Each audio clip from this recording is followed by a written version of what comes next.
Bueno, buenos días. En esta ocasión estaremos hablando acerca de los fundamentos de la pedagogía para la asignatura Introducción a la Pedagogía para la Enseñanza de la Matemática. Eh, Corresponde en esta ocasión para la tutoría número 5 hacer una discusión sobre la historia de la educación.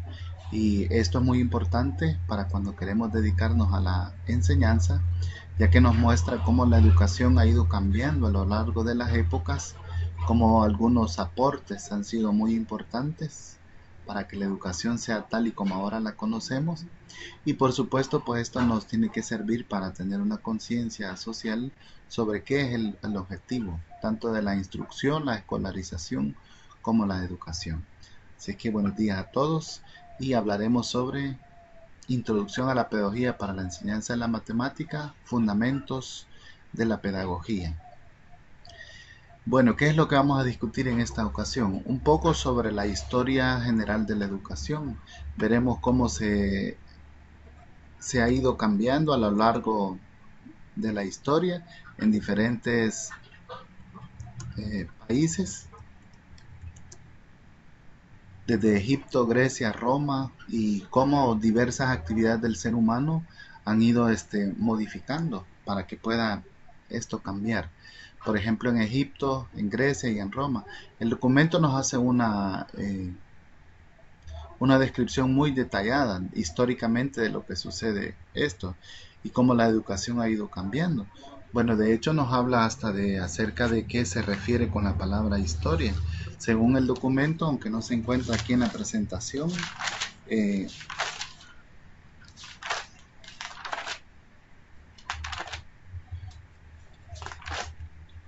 habla un poco acerca de historia, ¿verdad? Como una disciplina, como una disciplina que nos ayuda a estudiar al hombre a lo largo del tiempo.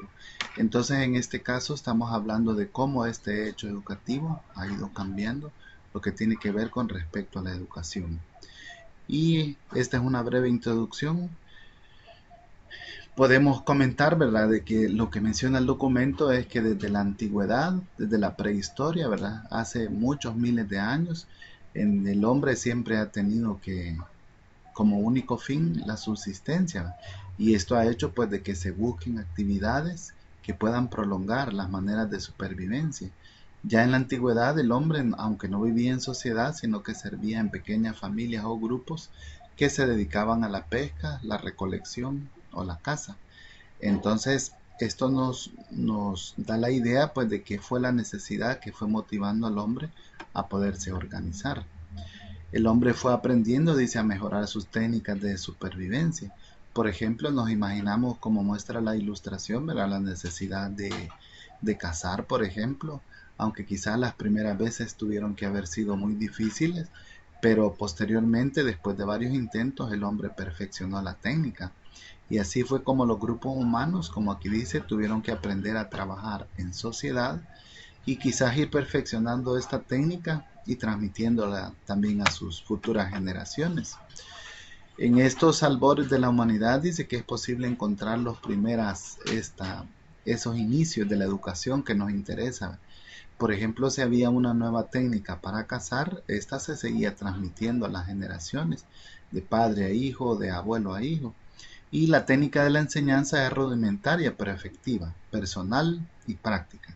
Y este breve inicio pues también marcó lo que iba a suceder en futuras generaciones. La sociedad se organizaba en tres principales estratos sociales: la clase gobernante, los hombres libres y los esclavos. La clase gobernante estaba compuesta por políticos y sacerdotes. Estos dirigían los destinos de la nación y eran considerados seres divinos. Los hombres libres, pues como su misma palabra indica, son los ciudadanos comunes que no tenían ninguna atadura. Y los esclavos, que casi siempre eran extranjeros o en algunas ocasiones no. Por lo tanto, veremos como primera parte con respecto al Antiguo Oriente, ¿verdad? ¿Qué había sucedido acerca de estas culturas del Antiguo Oriente? ¿Cómo fue que se fue formando la educación en el caso de ellos? Las formas y las áreas del conocimiento de la educación egipcia, que es la primera que vamos a analizar, del espacio de la educación y qué tiene que ver esto con la educación y la sociedad. Entonces pasemos al Antiguo Oriente, pues hace un par de miles de años. La antigüedad dice que hace unos 5000 años antes de Cristo, en el siglo V, abarca una gran variedad de culturas: los mesopotámicos, los egipcios, los chinos, los indios, los fenicios, los hebreos, los árabes, los indios americanos, los persas, los griegos y los romanos. Por supuesto, cada cultura tiene sus propios rasgos específicos y cada uno de ellos fueron aportándole algo específico a lo que tiene que ver con la educación. Por ejemplo, en algunos casos pues fue motivada por la agricultura, en otros casos la educación fue modificada por la guerra, por lo militar, también por lo religioso, como veremos en esta breve historia de la educación. Empecemos a hablar, por ejemplo, de que todas las culturas dominaban la agricultura y la ganadería, excepto los indios americanos, que no conocían el ganado. Practicaban el comercio, utilizaban los metales y la alfarería. Entonces, la sociedad estuvo prácticamente dirigida por estas actividades, y los estratos sociales que habían también fueron perpetuando sus intereses y educando a favor de esto. Por ejemplo, la clase dominante educaba para sus políticos y para sus sacerdotes. Los hombres libres pagaban tributos y estaban al servicio de la ley. A lo mejor estos enseñaban tanto de padre a hijo y transmitían sus conocimientos que ya tenían. Y en el caso de los esclavos, que eran extranjeros y no tenían ningún tipo de libertad, eran considerados propiedad de su amo, quienes no podían ser libres, como los políticos o los sacerdotes. Esto nos lleva a ver de que esta organización política, en el cual había un rey que estaba a su mando, se le consideraba un descendiente del dios de cada cultura. Y esta manera de ver la sociedad modificó muchas acciones que tenían que ocurrir. En el ámbito religioso y la cultura, los sacerdotes eran considerados los más sabios y los únicos capaces de interpretar las señales divinas. Entonces, como había muchas deidades que se regía por esta religión, se consideraba politeísta. La historia de Egipto se divide en tres periodos largos, que va del 5000 hasta el 3000 a.C., el antiguo reino, luego del 2160 a 1600 a.C. y el nuevo imperio de 1580 hasta el 525 a.C. Es mucho tiempo y esta sociedad se fue perfeccionando cada vez más. Posteriormente vendrían sendas conquistas: los persas en el año 525, los griegos en el 332 y los romanos en el año 30. También los árabes en el 634 al 644 después de Cristo. Cada imperio se conquistó el territorio de Egipto e impuso su dominio político hasta que con la conquista árabe, el Islam se impuso como la religión, transformando radicalmente a Egipto faraónico en el Egipto actual, un país árabe y musulmán. Entonces, esta historia, como decía al inicio, nos va a ir mostrando cómo fueron los inicios de la educación y el fin que éste tenía y cómo se fue modificando. Entonces, este cuadro que está en la presentación nos muestra los antiguos imperios y cómo fueron realizándose sus características, ¿verdad?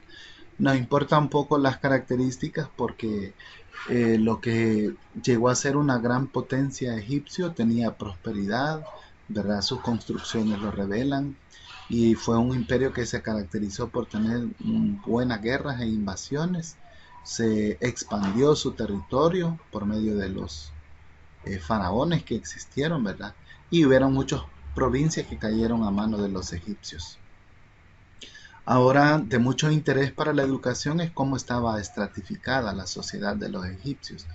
Y de esto pues ya vamos a empezar a ver una noción, ¿verdad?, de cómo funcionó la educación en cada uno de estos estratos. El faraón era el máximo líder, ¿verdad?, de una familia real, un descendiente de antiguos faraones. Luego estaba la familia, que era la nobleza. En esto se incluían a los sacerdotes, funcionarios y los escribas. Y posteriormente pues estaban todos los hombres libres, ¿verdad?, que eran los campesinos, habían artesanos, habían súbditos del faraón, y finalmente en el último estaban los extranjeros, que eran los esclavos. Entonces, cada uno de estos estratos iba a empezar a formar la educación de acuerdo a sus principios, ¿verdad? Entonces no nos imaginamos que la educación, por ejemplo, para los hijos del faraón no iba a ser la misma que para la educación que recibieron los campesinos y los artesanos. Ahí empezó a marcar una diferencia ya entre la clase dominante y la clase trabajadora. Y mucho más aún diferente la educación que recibieron los hijos de los esclavos. Ahí se empezó a formar una diferencia. Por eso la religión egipcia fue antropomorfa, es decir, que sus deidades tenían características humanas y animales a la vez. Por lo regular tenían cuerpos de hombre y cabeza de algún animal. Y esto lideró mucho su cultura y también su forma de educar. En general dice que los egipcios tuvieron una cultura muy desarrollada, muy digna de admirar, porque desarrollaron notablemente la escritura jeroglífica y como dice el libro que se nos ha encomendado leer, no era nada fácil. También destacaron mucho en matemática y astronomía. Los textos y otros tipos de fuentes históricas que se han recopilado nos hablan sobre cómo se educaba a la gente en aquellos años. Por ejemplo, en el caso de matemática, pues como los terrenos tenían mucha necesidad, era una nación muy agrícola, entonces había que hacer mediciones y esas mediciones encaminaron a descubrir mucha matemática y también mucha astronomía. El documento dice que la escritura de ellos no era para nada sencilla, porque como pueden ver ustedes en esta presentación, aparte de jeroglíficos, también incluía símbolos. Entonces un escriba, que es el que se encargaba de pasar, aparte de ser un buen dibujante, también era un lenguaje y una escritura de las más complicadas que ha existido en la historia de la humanidad. Por lo tanto, podemos ver que la educación estaba muy avanzada para esta potencia que fue Egipto. Las formas y las áreas de conocimiento de la educación egipcia. Entonces, como comentábamos, ya esta estratificación fue dirigiendo a que habían diferentes tipos de escuela o diferentes tipos de enseñanza, los que pertenecían a la nobleza y los que pertenecían a los campesinos o a los hombres libres. La educación que recibían los de la nobleza y los sacerdotes enseñarían conocimientos astronómicos y matemáticos, porque eran la clase dominante, ¿verdad? La que tenía que conocer todo esto. Sin embargo, los que pertenecían a la clase de los hombres libres, pues estos iban a aprender un oficio o una agricultura. En el mejor de los casos, pues iban a estar en el cuerpo militar y entonces tendrían que aprender estas artes militares. Entonces podemos ver cómo aquí la educación se dividió en dos estratos de acuerdo a la sociedad y así fue como se empezó a formar lo que estaba en esta ocasión destinado a suceder. La fuente más antigua sobre la enseñanza se remontan a los siglos 27 antes de Cristo, es decir, alrededor del año 2600 antes de Cristo. La escritura de los escribas se realizaba en papiros y gracias a esto es de que se puede ahora contar con una descripción de cómo funcionó la educación en aquellos entonces. En estos papiros se aprecian una serie de preceptos morales, convenientes sociales y modos de vida que todo político egipcio debería de tener. Estas enseñanzas se expresan de padre a hijo, aunque no necesariamente era una enseñanza limitada al seno familiar, sino que el maestro solía llamar a su discípulo hijo. Y ya este carácter familiar de la enseñanza refleja el carácter de la enseñanza antigua, en la que los conocimientos se transmiten de generación en generación por transmisión oral. Entonces de esto podemos tomar en cuenta, ¿verdad?, que la educación en Egipto se volvió muy importante, porque depende a qué estrato social es el que iba a dirigir la educación. Entonces así fue como se propagó, podríamos decirlo. Si era la necesidad de educar al hijo de un político, de un sacerdote o de un hombre artesanal, entonces así iba a ser el tipo de educación que iba a recibir. Por ejemplo, en el papiro de la enseñanza para Kehemi, escrita en 2654 y en el 2600 a.C., el visir se dispone a enseñar a sus hijos y les dice: Todo lo que está escrito en este libro, escúchenlo tal como les he dicho. No olviden nada de lo que ha sido ordenado. Entonces ellos se postraron con el vientre en el suelo y lo recitaron en voz alta como estaba escrito. Y aquello fue más hermoso para su corazón que cualquier otra cosa en el mundo. Este fragmento se aprecia una enseñanza memorística, que es lo que hacían, ¿verdad? Recitar y leer lo que estaba en los papiros de los escribas, y entonces de eso se trataba, de aprender las leyes. Esta es una de las primeras nociones de educación que se tiene en la historia de la humanidad, y se puede ver cómo este componente memorístico lleva miles de años, ¿verdad? Y todavía no hace mucho tiempo era un componente muy importante en la educación. Entonces, hablando con respecto a educación y sociedad, podemos hablar de que, por ejemplo, la educación en el caso de Egipto, había cierta que era exclusiva para la élite, haciendo un resumen. ¿Y quién era esta élite? Era la familia faraónica, eran los que pertenecían a la clase sacerdotal o inclusive los que iban a ser terratenientes. Estos se preparaban en oratoria, en escritura, entre otras cosas. Pero como ya vimos también eran muchos conocimientos astronómicos y matemáticos y sobre todo también en educación física. En esto nos referimos a participar en competencias y estar entrenado físicamente. Pero había otro tipo de exclusión que no era exclusivo para la élite, sino que era para los hombres libres. Esta se transmitía de padres a hijos, quizá algún oficio, alguna artesanía o la educación militar. Bueno, el documento menciona de que, por ejemplo, en el caso de la élite para Faraón, ¿verdad? Había un sacerdote dedicado exclusivamente a enseñar a los hijos del Faraón. Y este no iba por un momento, sino que permanecía y vivía en la casa del Faraón para poder instruir a sus hijos todo el día. El espacio de la educación dice que dado que las fuentes que existen sobre la educación egipcia se refieren casi exclusivamente a la enseñanza de las élites, se infiere que el primer espacio de la educación, es decir, las primeras escuelas, estarían dentro del propio palacio del faraón. En este sentido, las primeras escuelas egipcias se encontraban en los palacios. Entonces, imagínense de los primeros significados que ha tenido las escuelas, que éstas funcionaron en las casas de los faraones. Y así fue como empezó el término ese de agrupar y de tener un espacio exclusivo destinado para la educación. Por último, existe otro espacio de la educación que serían los hogares egipcios. Gracias a una serie de textos griegos conocemos ciertos aspectos sobre la educación del pueblo egipcio, el cual se llevaba a cabo, dice, en el seno familiar. Platón dijo: la multitud restante de los egipcios aprende desde la edad infantil de sus padres y parientes los oficios que ejercerán en su vida. Les enseñan a leer y a escribir un poco, no a todos, sino a los que se dedican a un arte.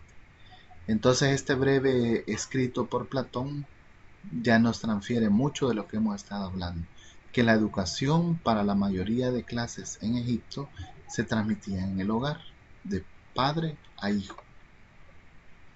Ahora ya haciendo un resumen de lo que fue la cultura egipcia, de estos miles de años que duró esta cultura, eran sociedades absolutamente jerarquizadas. En ese sentido, no es extraño que la educación se reservara a las élites. En la cima de la pirámide social se encontraba la familia del faraón y todos los hombres del palacio, como los nobles y los sacerdotes.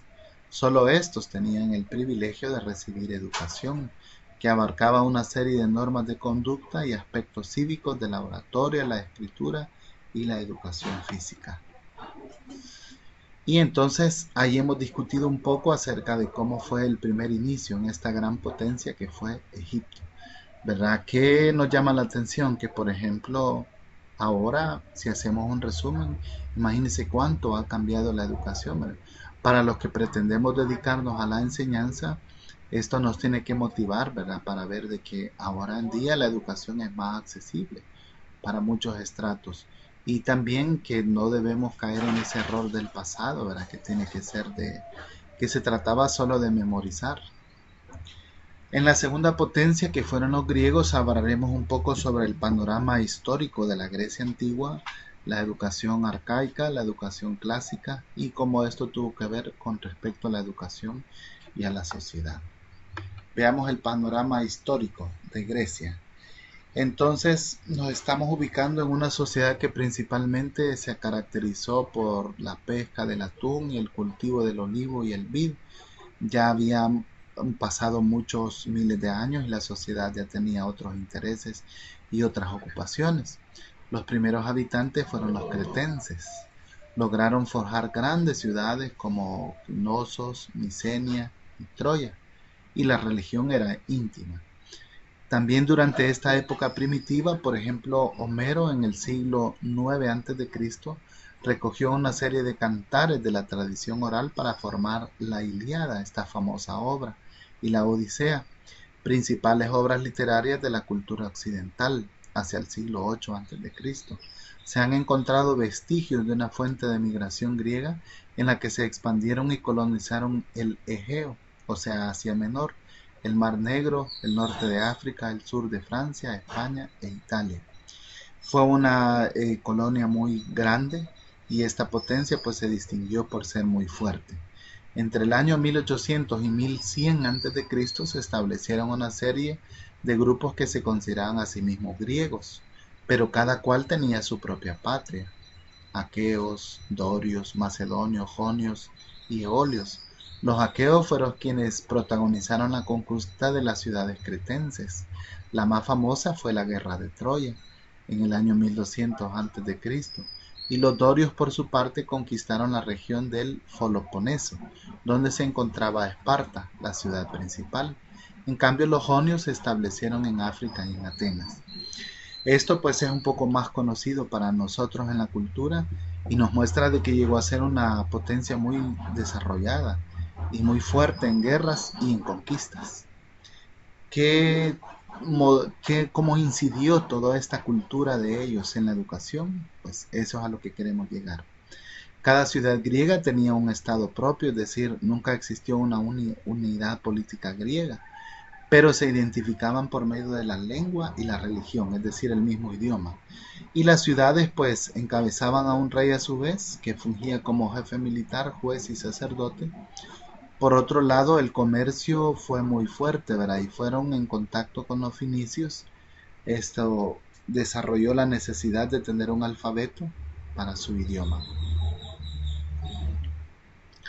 Ahora hubieron lugares muy mencionados que tuvieron mucha historia en la cultura griega, por ejemplo la ciudad de Esparta y Atenas. La ciudad de Esparta fue muy conocida por sus guerras y por sus batallas militares. Existían dos reyes y un senado y su organización era colectiva. Por el otro lado, Atenas, que era también una ciudad griega, fue una ciudad mucho más comercial. Se caracterizaba por transitar a varias formas de gobierno y pasaron desde la tiranía a la aristocracia y después a la democracia. Entonces, según fechas, hechos importantes que tuvieron que ver con la educación son los siguientes: guerra con los medos, una rama de los persos, apogeo de la ciudad de Atenas, conocido como el siglo de Pericles, floreció la filosofía por el año 479 y 431 a.C., también la arquitectura, las esculturas y las artes, y fueron los años de Sócrates, Platón, Aristóteles y Fídias. Prácticamente la educación empezó a cobrar un poco más protagonista por sus profesores y por sus maestros. Por ejemplo, en el caso de Sócrates, Platón, Aristóteles y Fidías, ya empezaron a ser maestros muy conocidos en toda la potencia y empezaron a tener sus propias escuelas y discípulos. Por el otro lado, Atenas entró en guerra con Esparta, conocida como la Guerra del Peloponeso. Grecia entró en el periodo conocido como Macedonio, y Filipo conquistó las ciudades griegas y su hijo en el año 333 antes de la era común invadió a Persia. Entonces, al leer todo esto ya nos va dando una idea de cómo todas estas culturas fueron cambiando, ¿verdad?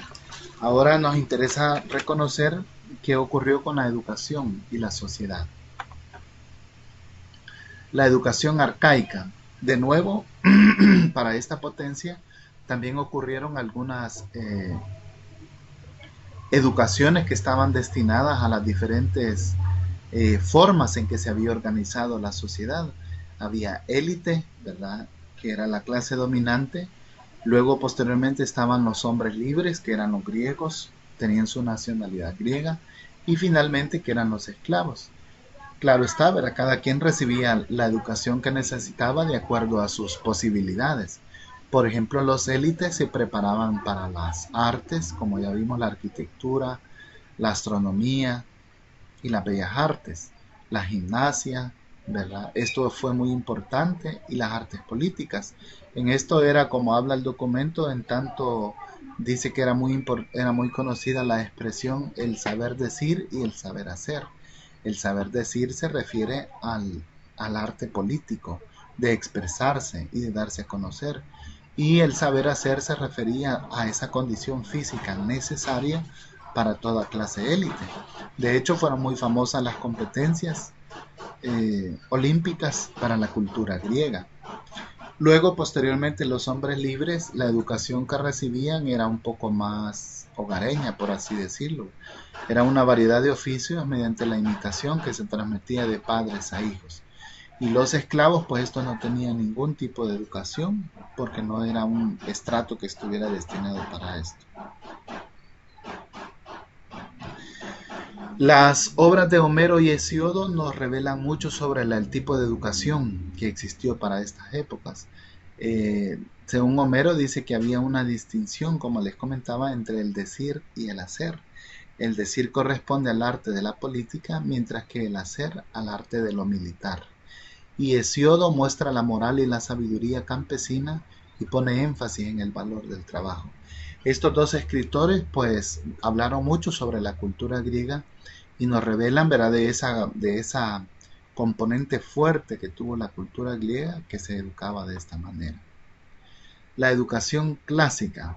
Pasando un poco en el tiempo, entonces, como comentábamos anteriormente, las ciudades eran bastante independientes, aunque pertenecían a la misma potencia griega. Por ejemplo, en Creta y en Esparta, la educación griega administrada por un magistrado, inclusive, ¿verdad? También Platón señala la educación antigua y muestra que era de hombres libres. En estas ciudades habían escuadrones y coros, era el nombre que se le daba a las escuelas, escuadrones y coros. Entonces ya empezó a esa idea de formar estos grupos. En Asia Menor, los círculos de iniciación llamados Tiaosoi, surgieron escuelas de grandes filósofos, como por ejemplo Pitágoras, tenía su propio grupo de estudiantes y su propio grupo de escuela, y surgieron algunos acústicos, físicos y sebásticos. En Atenas, las escuelas se encaminaban a las leyes sobre los deberes de los padres.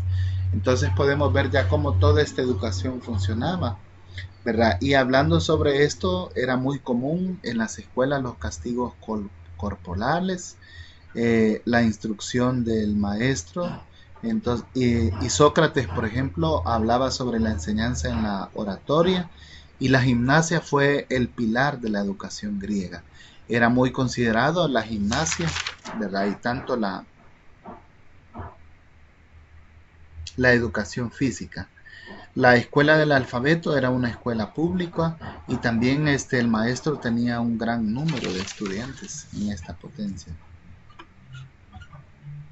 Hacia el siglo VI a.C. surgió en Grecia la escuela del alfabeto, que fue la primera escuela pública abierta a todos los ciudadanos, no solo a las élites, de escritura y gramática.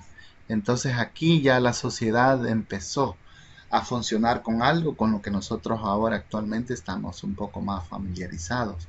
En cuanto a la relación entre el maestro y el docente, no se aprecia el mismo grado de disciplina de los egipcios, la cual nos habla de problemas que trajo consigo la expansión de la educación para el maestro, que cada vez tenía un mayor número de estudiantes. Los castigos corporales, al igual que Egipto, eran el medio fundamental de la instrucción, reflejo de una sociedad altamente jerarquizada. Entonces, esto nos muestra que fue muy común, ¿verdad?, que existiera esto. También la violencia de la enseñanza ocasionó la inconformidad de algunos alumnos, quienes en ocasiones también golpeaban a los maestros. Los filósofos y sus modelos educativos. Por ejemplo, Platón dijo de que la educación era a la antigua, fue como educó. En la música, la gimnasia, la aritmética, la geometría, la astronomía y la filosofía. Aristóteles, por su parte, aceptó 4 disciplinas de la educación: la griega, la gramática, la gimnasia y la música y dibujo. Y un rasgo importante de la cultura griega fue de que las mujeres y los esclavos no eran excluidos. Centraba la enseñanza en la oratoria y Sócrates extendía el arte para convencer por medio de las palabras. Entonces podemos ver aquí, ¿verdad?, ya los cimientos de esta formación que se estuvo formando en estas ocasiones. Por último, la gimnasia, que ya se practicaba desde la educación arcaica, continuó siendo uno de los pilares de la educación griega. Eran muy comunes las competencias y el manejo de armas o técnicas de lucha. De hecho, allí fueron los inicios de estas olimpiadas. Ahora veamos qué tiene que ver esto con la educación en la sociedad. Las élites recibían una educación integral, desde la gimnasia hasta la filosofía. Los hombres libres recibían una educación garantizada por el Estado, que fue otro componente de la cultura griega, para formar escuelas y formadas por los maestros. La gimnasia, la música, la gramática y el dibujo. Aunque no lo dice aquí, pero el documento menciona, por ejemplo, que los docentes tenían un toque ambiguo, porque por la misma vez eran muy respetados, pero a la misma vez eran criticados. Y aunque era un orgullo ser un maestro, pertenecían al Estado y no recibían una paga. Las mujeres y los esclavos no eran considerados ciudadanos con derechos políticos. El Estado no tenía la obligación de preocuparse por educación, a excepción de los hombres. Y así terminamos esta cultura griega que nos hace haciendo un resumen, nos dejó un legado, ¿verdad?, de empezar a formar esa escuela pública. Se lo debemos a la cultura griega. El hecho de que hayan personas que se dedican a la enseñanza y a la instrucción, ¿verdad?, también se lo debemos a la cultura griega. El formar en diferentes disciplinas y formar al hombre de una manera integral es algo que eso le debemos también a la cultura griega. Y otro detalle que tuvieron ellos fue la disciplina y el castigo físico que le incorporaron.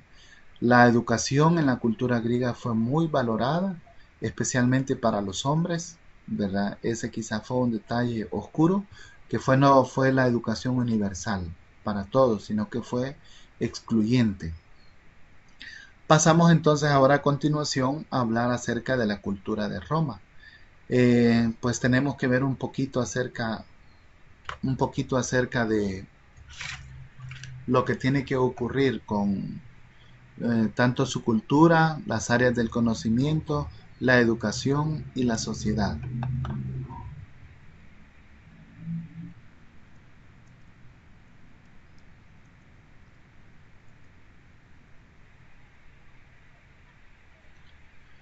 Bueno, en el panorama histórico de Roma, podemos comentar que los romanos se establecieron a lo largo de la península itálica.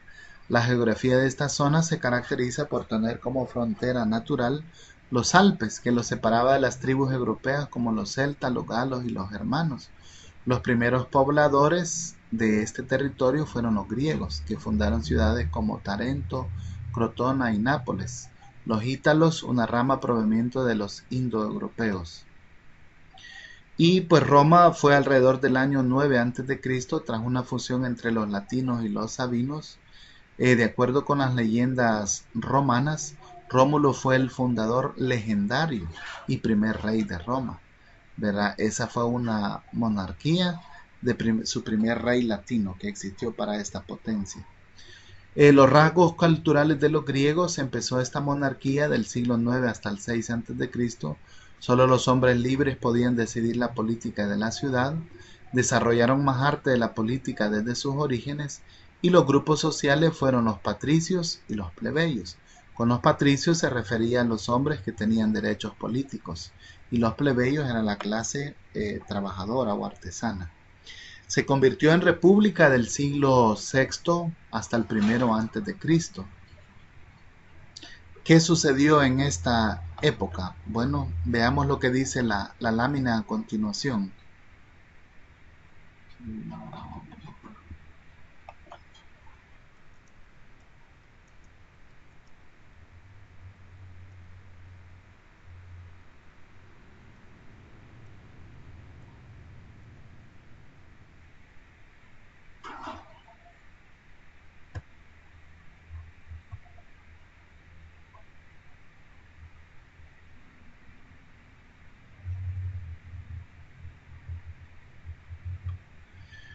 Bueno, dos cónsules, uno se dedicaba a la política y el otro a la milicia, tal fue el caso de Pompeyo y Julio César.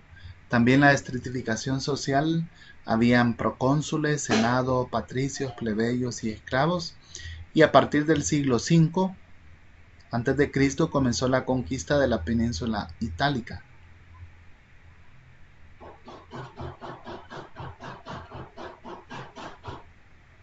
Los sabios que vivían en las ciudades griegas se trasladaron a Roma.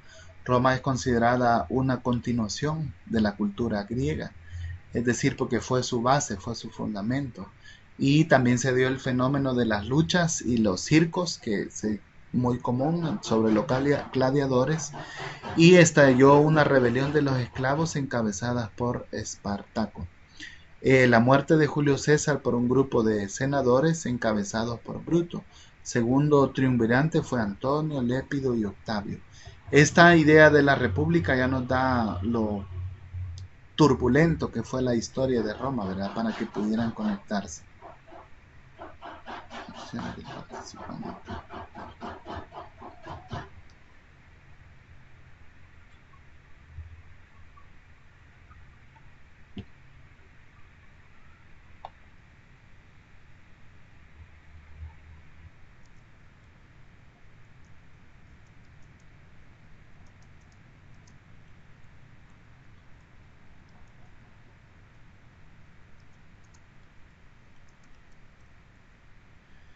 Con respecto a la historia de Roma, el reparto del poder entre el emperador y el senado, el emperador es el jefe absoluto y la decadencia de la ciudad de Roma y el imperio se traslada a Constantinopla, el actual Estambul, y el cristianismo fue la religión que se extendió por todo el imperio ya desde el siglo I antes de Cristo hasta el siglo V después de Cristo.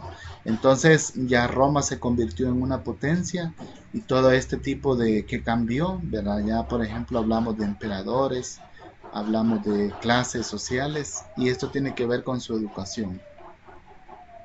La aculturación griega. Con respecto a la aculturación griega se piensa de que los romanos es como una continuación de la cultura griega.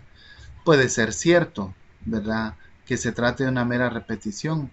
Los romanos importaron los aspectos culturales en cuanto a la instrucción escolar, pero la educación moral, cívica y religiosa es propia, es distinta a los griegos. La educación de los hijos de la primera infancia dependía del padre de familia. La madre también jugaba un papel de autoridad secundaria, porque era esta la que se encargaba en el hogar y de enseñar a los hijos. Inclusive detectaba si estos tenían alguna habilidad o un talento, ¿verdad? Que pudiera ser con respecto a algún oficio o algún detalle para la milicia.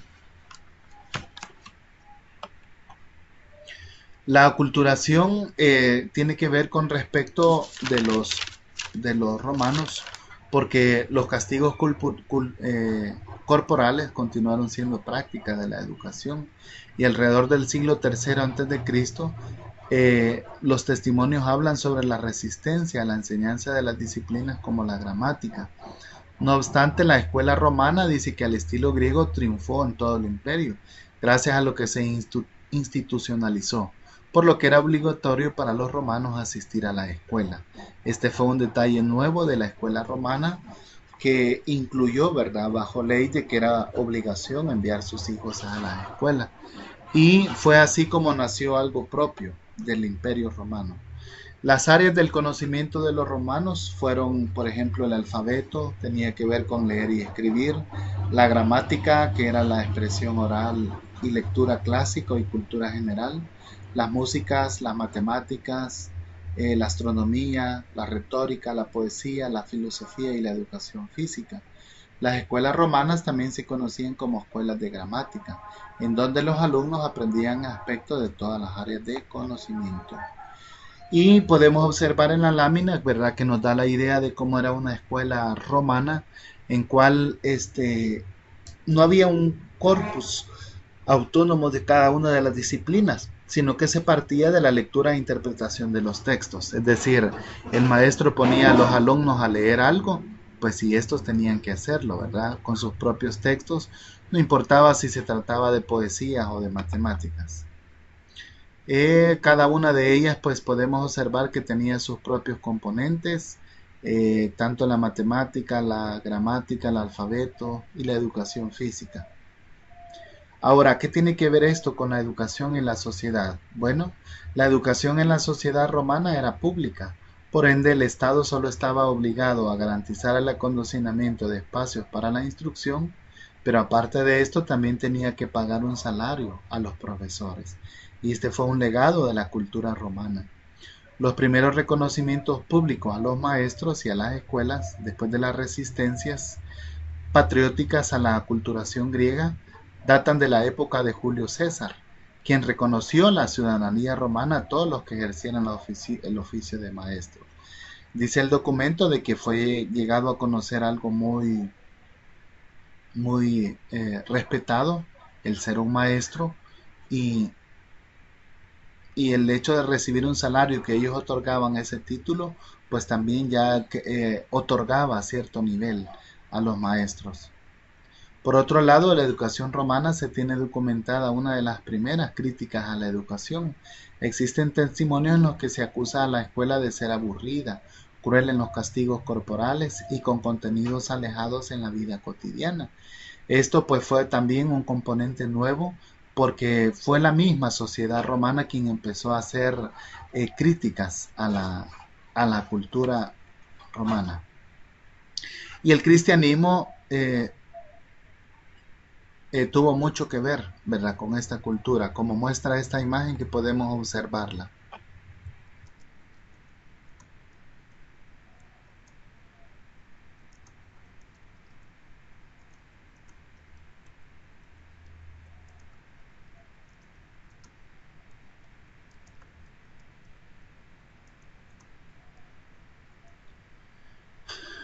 Aquí muestra de que para el siglo III después de Cristo, el Imperio Romano entra en crisis.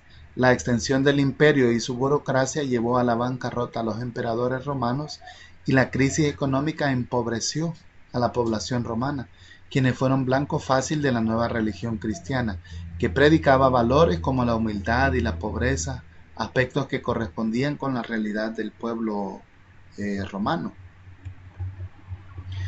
Ahora pasemos un poquito a hablar con respecto a la educación en la Edad Media. Pasamos del siglo III y vamos a hablar acerca de cómo fue decayendo la cultura clásica y la escuela cristiana. Ya para la Edad Media, que comprende del siglo V al siglo XI, desde las invasiones germanas hasta el inicio de las cruzadas, como recordarás, Roma cayó en manos de tribus germánicas. Estas tribus no se detuvieron con el asedio a Roma, sino que continuaron invadiendo y enclaves romanos de otras culturas a toda Europa. En un principio los germanos utilizaron la fuerza, de ahí el nombre de invasiones bárbaras, pero posteriormente estos asumieron la religión cristiana y procuraron continuar en la medida de lo posible el legado romano. De todas las religiones europeas fue el actual territorio de Francia donde surgió el primer gran reino medieval. En ese sentido, la Iglesia y sobre todo su cabeza, es decir, el Papa, eran muy importantes para legitimar a cualquier rey germano.